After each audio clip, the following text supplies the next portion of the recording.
Okay, let's continue with this. So let's start from here. The effect of Anima and Animus on the ego is in principle the same. This effect is extremely difficult to eliminate because, in the first place, it is uncommonly strong and immediately fills the ego personality with the unshakable feeling of rightness and righteousness. In the second place, the cause of the effect is projected and appears to lie in objects and objective situations. Both these characteristics can, I believe, be traced back to the peculiarities of the archetype. For the archetype, of course, exists a priori. This may possibly explain the often totally irrational yet undisputed and indisputable existence of certain moods and opinions. Right? Look. This may possibly explain the often totally irrational yet undisputed and indisputable existence of certain moods and opinions.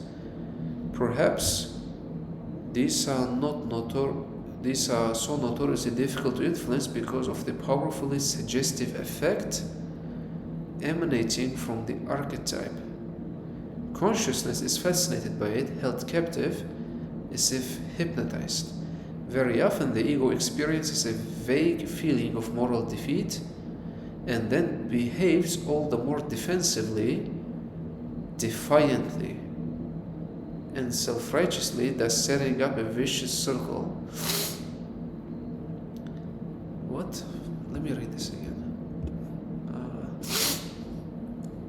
Very often the ego experiences a vague feeling of moral defeat and then behaves all the more defensively, defiantly, and self-righteously, thus setting up a vicious circle which only increases its feeling of inferiority. The bottom is then knocked out of the human relationship, for like a megalomania, a feeling of inferiority makes mutual recognition impossible, and without this there is no relationship. As I said, it is easier to gain insight into the shadow than into the anima or animus. With the shadow, we have the advantage of being prepared in some sort by our education, which has always endeavored to convince people that they are not 100% pure gold. So everyone immediately understands what is meant by shadow, inferior personality, etc. And if he has forgotten, his memory can easily be refreshed by a Sunday sermon, his wife, or the tax collector. With the anima and animus, however, things are by no means so simple. Firstly, there is no moral education in this respect, and secondly, most people are content to be self-righteous and prefer mutual vilification, if nothing worse, to the recognitions of their projections. Indeed, it seems a very natural set of affairs for men to have certain irrational moods and women irrational opinions. Presumably, this situation is grounded on instinct and must remain as it is to ensure that the Empedoclean game of the hate and love of the elements shall continue for all eternity. Nature is conservative and does not easily allow her courses to be altered. Nature is conservative and does not easily allow her courses to be altered. She defends in the most stubborn way the inviolability of the preserves where anima and animus roam. Hence, it is much more difficult to become conscious of one's anima and animus projections than to acknowledge one's shadow side. Okay? One has, of course, to overcome certain moral obstacles such as vanity, ambition, conceit, resentment, etc. But in the case of projections, all sorts of purely intellectual difficulties are added, quite apart from the contents of the projection, which one simply doesn't know how to cope with. And on top of all of this, there arises a profound doubt as to whether one is not meddling too much with nature's business by prodding into consciousness things which it would have been better to leave asleep. Look, this is really important. Look at this last part, right? And on top of all of it, there arises a profound doubt as to whether one is not meddling too much with nature's business by prodding into consciousness things which it would have been better to leave asleep. Right? Like Jung is saying that your shadow, which are your evil side, you can sort of think of it. Sometimes he says it's okay to become conscious of those things. It's maybe not so difficult. right? Like I, for example, do not think that I'm a 100% perfectly human being, right? Sometimes I'm evil, sometimes I have a lot of vanity, sometimes I do things out of pure hate. And so, our education kind of prepares us for that. But regarding what is the anima and the animus are doing in the background, in the collective unconscious, Jung is saying we are not at all prepared regarding what these two forces are doing, what they want, what are they doing, because these anima and animus, they're responsible for creating certain projections, like you project certain qualities or ideas or thoughts onto other people, and anima and animus are responsible for these things. And is it a good idea to meddle too much in their business? Is it a good idea to poke into it and see what they're doing? Because it could be the case that if you meddle too much into their business, if you try to become conscious into what they're doing, you may not be able to handle the information that is thrown at you. You see what I mean? So Jung is saying we have to be a bit careful here. And this is the same discussion, by the way, that that must be had regarding LSD. So there's this drug, LSD, right, that is hallucinogenic. You take it and you start hallucinating. And in the 50s, I think, Jung was kind of against this hallucinogenic drug because he said, you take this drug and it induces certain hallucinations. And too much of the unconscious content gets thrown into the consciousness. It's not that this is bad in itself, it's that can you handle it or can you not? Right? It's a bit like looking in the sun. Can you look at the sun? No, you cannot. Your eyes will start burning. And so what if you start looking into the unconscious and you start seeing these creatures that are they just look horrible. Imagine that scenario where you want to undo the stone, you look under the stone and there's a creature that looks absolutely diabolical. It would traumatize you that you will never be able to sleep. And so Jung is saying we have to be careful. Maybe the reason why it's not so easy to become conscious of these deeply archetypal things is perhaps because you're not supposed to be conscious of them. Maybe it's a good idea. Maybe it's a good idea to leave them as they are, maybe not be conscious of them, right? To leave asleep. Although, let's keep reading. Although there are, in my experience, a fair number of people who can understand without special intellectual or moral difficulties what is meant by anima and animus, one finds very many people who have the greatest trouble in visualizing these empirical concepts as anything concrete. This shows that they fall a little outside the usual range of experience. They are unpopular precisely because they seem unfamiliar. The consequence is that they mobilize prejudice and become taboo like everything else that is unexpected. So, if we set it up as a kind of requirement that projection should be dissolved, if we set it up as a kind of requirement that projection should be dissolved, so every time you project, you need to dissolve that projection.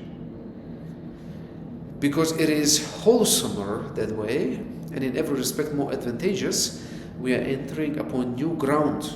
I agree. Up until now, everybody has been convinced that the idea, my father, my mother, and etc., is nothing but a faithful reflection of the real parent corresponding in every detail to the original.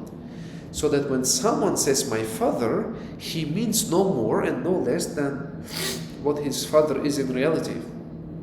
This is actually what he supposes he does mean, but in a supposition of identity by no means brings the identity about. This is really important. Pay attention, this is really important. This is where the fallacy of the what the hell is this? Enkekalimenos, the veiled one, comes in.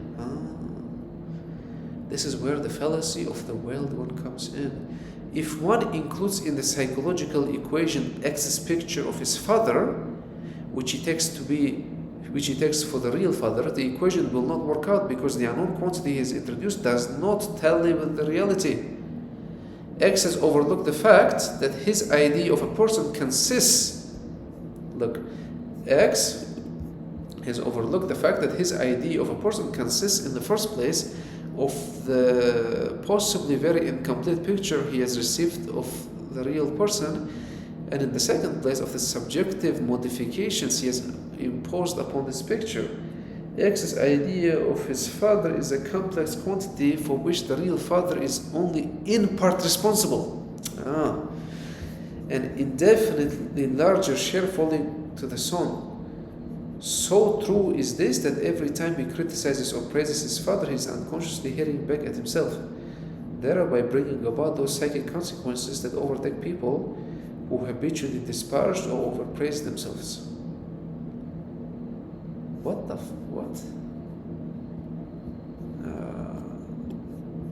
Let's read this again. X has overlooked the fact that his idea of a person consists in the first place of the possibly very incomplete picture he has received of the real person, and in the second place of the subjective modifications he has imposed upon this picture. X's idea of his father is a complex quantity for which the real father is only in part responsible, an indefinitely larger share falling to the son. So true is this that every time he criticizes or praises his father, he is unconsciously hitting back at himself, thereby bringing about those psychic consequences that overtake people who habitually disparage or overpraise themselves.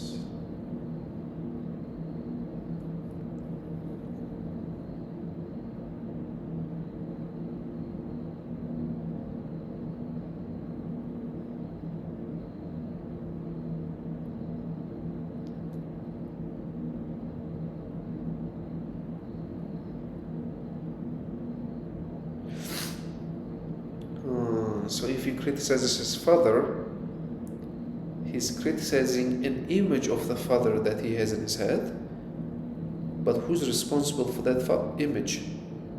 The real father is only in part responsible, and the guy himself is mainly responsible for the image that he created of the father. So whenever he thinks he's criticizing his father, he's criticizing the image, but since he created the image, he's therefore criticizing himself. Let's keep reading.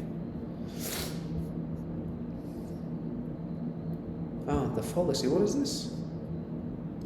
The fallacy which stems from this person runs: can you recognize your father? Yes. Can you recognize this veiled one? No. This veiled one is your father, hence you recognize your father and not recognize him.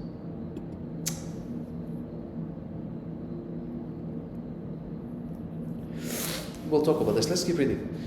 If, however, X carefully compares his reactions with reality, he stands a chance of noticing that he has miscalculated somewhere by not realizing long time ago from his father's behavior that the picture he has of him is a false one, right? Like he has a false picture of his father. But as a rule, X is convinced that he's right, and if anybody is wrong, it must be the other fellow. Should X have a poorly developed eros, he will be either indifferent to the inadequate relationship he has with his father, or else annoyed by the inconsistency and general incomprehensibility of a father whose behavior never really corresponds to the picture X has of him. Therefore, X thinks he has every right to feel hurt, misunderstood, or even betrayed. One can imagine how desirable it would be in such cases to dissolve the projection. Right? Like he's projecting a certain image onto the father that is completely false. Like that image doesn't correspond with who the father really is.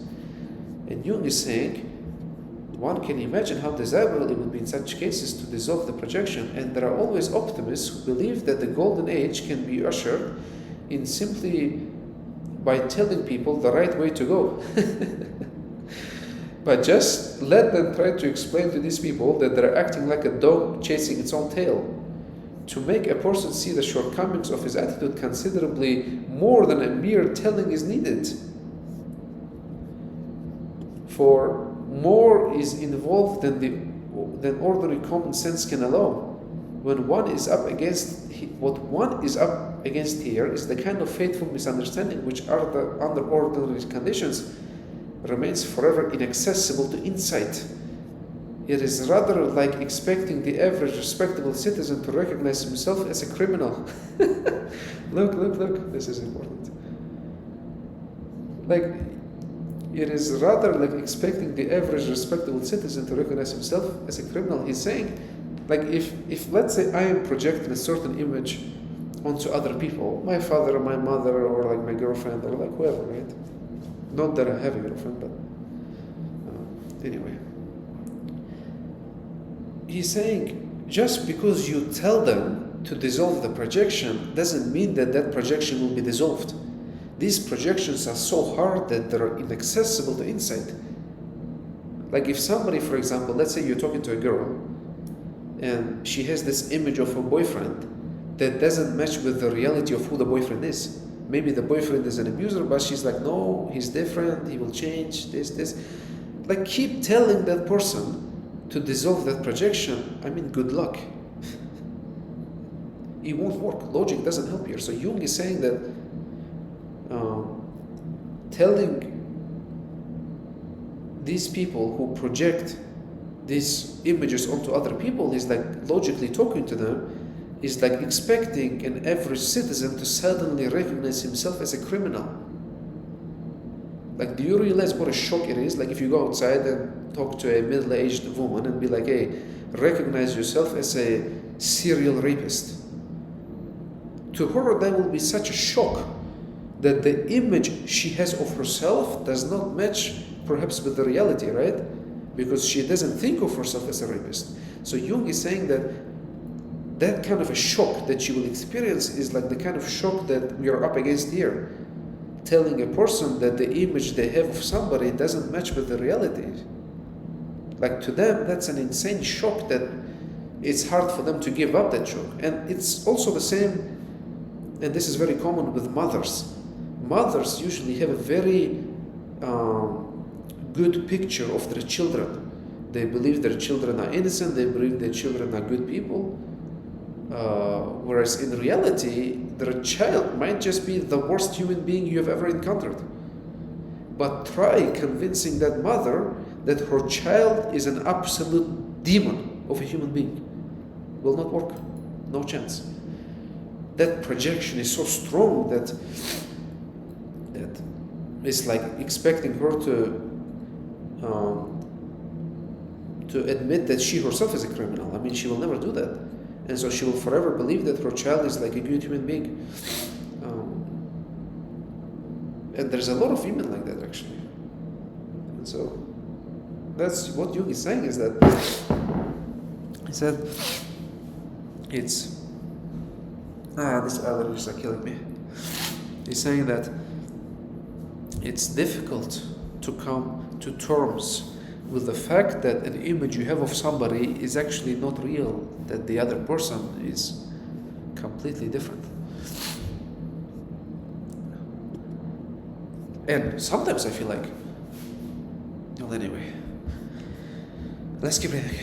I mention all this just to illustrate the order of magnitude to which the Anima/Animus projections belong and the moral and intellectual exertions that are needed to resolve them. Not all the contents of the Anima and Animus are projected, however. Many of them appear spontaneously in dreams and so on, and many more can be made conscious through active imagination. In this way, we find that thoughts, feelings, and affects are alive in us, which would never have believed possible. Naturally, possibilities of this sort seem utterly fantastic to anyone who has not experienced them himself, for a normal person knows what he thinks. What? Naturally, possibilities of this sort seem utterly fantastic to anyone who has not experienced them himself, for a normal person knows what he thinks. Such childish attitude on the part of the normal person is simply the rule, so that no one without experience in this field can be expected to understand the real nature of Anima and Animus. With these reflections, one gets into an entirely new world of psychological experience, provided, of course, that one succeeds in realizing it in practice. Those who do succeed can hardly fail to be impressed by all that the ego does not know and never has known. This increase in self-knowledge is still very rare nowadays and is usually paid in advance with neurosis, if not something worse. This is insane. Look, Jung is saying you have in the collective unconscious the anima, the animus, and a whole bunch of other creatures, demons, gods, things that are alive, things that know what they're doing, things that are extremely strong. They're so strong that some cultures call them deities, like gods. The way these creatures behave, these energies, these beings, the way they behave in the collective unconscious is difficult to know because they are in the unconscious by definition. But sometimes we can get to know a certain glimpse of their nature by dissolving some of the projections which they create, or by paying attention to our dreams, to our thoughts. Your thoughts don't belong to you always, right? Like, this is something that a normal person doesn't understand. That's what Jung is saying here. It's like a normal person thinks that, oh, I know what I think. He's saying like this is ridiculous. You don't always know what you think. Like, thoughts just come to you. Thoughts, feelings, emotions, they come to you. From where do they come? From the unconscious. Which means that there is something, somebody in the unconscious who is responsible for throwing these things at you. And if you trace each of them back a little bit, you might get a glimpse of what the hell is actually going on behind the curtains. But Jung is saying, he's throwing us a warning. He's saying backtracking as such is dangerous. Because now you're meddling into the works of the unconscious, and there is a high risk that you will pay for this with neurosis, if not something much worse, right? Whenever you're going into the world of the unconscious, be careful. It's not like a Disney world. You go there, you meet some cool people, and then you come out and suddenly there is a lot of self-knowledge and you're some guru. That's not how it works. You might meet the face of absolute evil there. You may not be ready to handle that. And such experiences are so shattering that they may completely traumatize you. You might completely lose your consciousness and become a schizophrenic. Because consciousness is a fragile thing. The way it's developed is very fragile. The unconscious is like an infinite universe, and your consciousness is like a small island. If you poke around with the unconscious too much, your small island of consciousness may get absorbed by it, and then you don't have consciousness anymore, and you're neurotic, you're schizophrenic. So Jung is giving us a warning that, okay, this is all cool to sit here and discuss, but be careful. Reality is often much more scary than you think. The autonomy, let's keep reading. The autonomy of the collective unconscious expresses itself in the figures of Anima and Animus. Right? Like, the collective unconscious is autonomous. It doesn't listen to you. It does whatever it wants. They personify those of its contents which, when withdrawn from projections, can be integrated into a consciousness. To this extent, both figures represent functions which filter contents of the collective unconscious through the conscious mind. They appear or behave as such, however, only so long as the tendencies of the conscious and unconscious do not diverge too greatly. Should any tension arise, these functions harmless till then confront the conscious mind in personified form and behave rather like systems split off from personality or like part souls. This comparison is inadequate insofar as nothing previously belonging to the ego personality is split off from it. On the contrary, two figures represent a disturbing accretion. The reason for their behaving in this way is that though the contents of Anima and Animus can be integrated, they themselves cannot, since they are archetypes. As such, they are the foundation stones of the psychic structure, which in its totality exceeds the limits of consciousness and therefore can never become the object of direct cognition.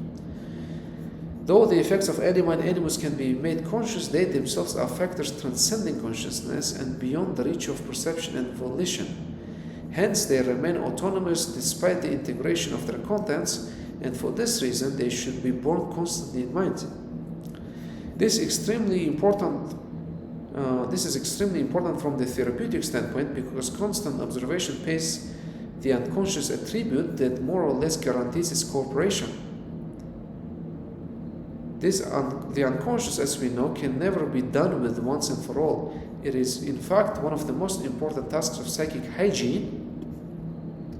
It is one of the most important tasks of psychic hygiene to pay continual attention to the symptomatology of unconscious contents and processes, for the good reason that the conscious mind is always in danger of becoming one-sided, of keeping to well-known paths and getting stuck in blind alleys. The complementary and compensating function of the unconscious ensures that these dangers, which are especially great in neurosis, can in some measure be avoided. It is only under ideal conditions, when life is still simple and unconscious enough to follow the serpentine path of instinct. It is only under ideal conditions, when life is still simple and unconscious enough to follow the serpentine path of instinct without hesitation or misgiving, that the compensation works with entire success. The more civilized, the more unconscious and complicated a man is, the less he is able to follow his instincts. His complicated living conditions and the influence of his environment are so strong that they drown the quiet voice of nature. Opinions, beliefs, theories, and collective tendencies appear in its stead and back up all the aberrations of the conscious mind. Deliberate attention should then be given to the unconscious so that the compensation can set to work. Hence, it is especially important to picture the archetypes of the unconscious not as rushing phantasmagoria or fugitive images, but as a constant autonomous factors, which indeed they are.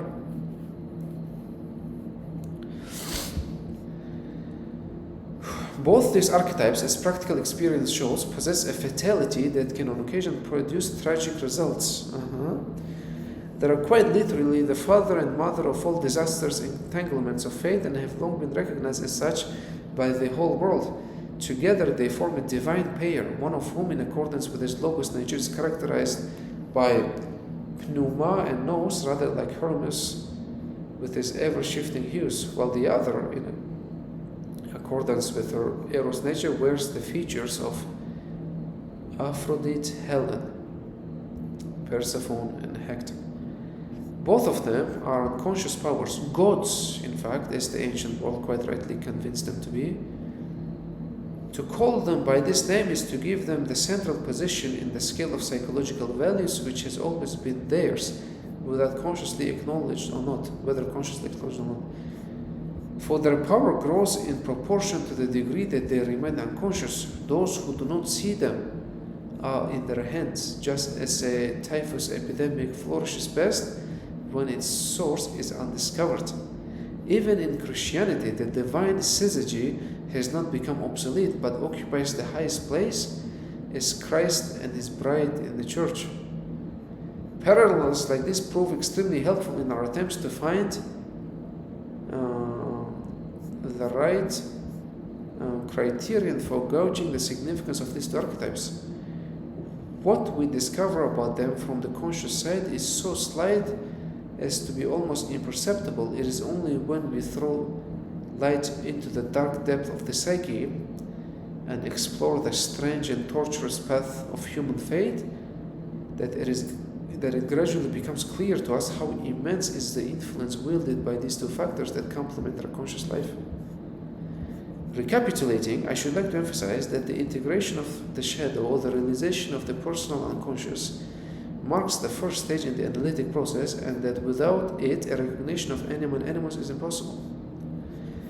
The shadow can be realized only through a relation to a partner, and Anima Animus can only through a relation to a partner of the opposite sex, because only in such a relation do their projections become operative. The recognition of Anima gives rise in a man to a triad, 1/3 of which is transcendent: the masculine subject, the opposing feminine subject, and the transcendental Anima. With a woman, the situation is reversed. The missing fourth element that would make up a triad of quaternity is, in a man, the archetype of the wise old man, which I have not discussed here, and in a woman, the chthonic mother. These four constitute half immanent and half transcendent quaternity, an archetype which I have called the marriage quaternio. The marriage quaternio provides a schema not only for the self but also for the structure of primitive society, with its cross-cousin marriage, marriage classes, and division of settlements into quarters. The self, on the other hand, is a God image, or at least cannot be distinguished from one. Of this, the early Christian spirit was not ignorant, otherwise Clement of Alexandria could never have said that he who knows himself knows God.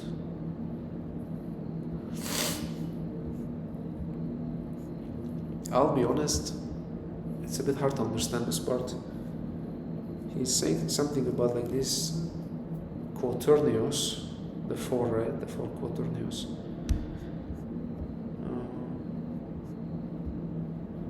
But it is interesting, right? Like when you're interacting with a member of the opposite sex, like as me, a man, interacting with a female, my anima starts becoming active, projecting certain things. So by tracing those projections, I can go back. And then there is the archetype of the wildhouse man. But anyway, this is something that we have to reread, reflect on. But that's what this chapter, I think, is mainly about. But the anima, the animus, right, these masculine and feminine energies that live within us, these deities, so to speak, that control us, and we must pay continual attention to the unconscious. But it's hard. I'm telling you, this is hard, because when you have a long day's work, because we live in such a capitalist society that if you don't work, you'll die. You have a long day work. When do you have time to pay attention to these things, we have to work hard because the shareholders have to earn money, right? Like, I'm worried about the shareholders. I'm worried about their families. I'm worried about how much money they're making.